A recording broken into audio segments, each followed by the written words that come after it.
The drill on this barge is a vital part of the plans to upgrade Iona Island Wastewater Treatment Plant. Just south of the treatment plant in McDonald Slough, crews are using the drill to gather soil samples for analysis.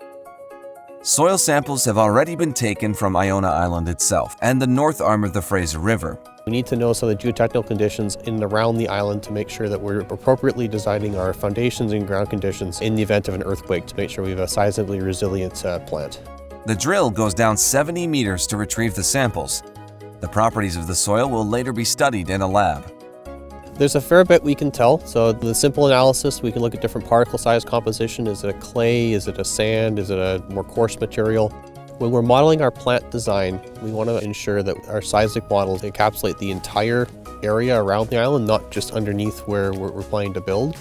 If there's any large shaking, are we going to see any shifting of materials, and having that fulsome model from north to south is quite important to inform that design. The work will also help address plans for other future issues at Iona Island, such as the effect of rising sea levels due to climate change.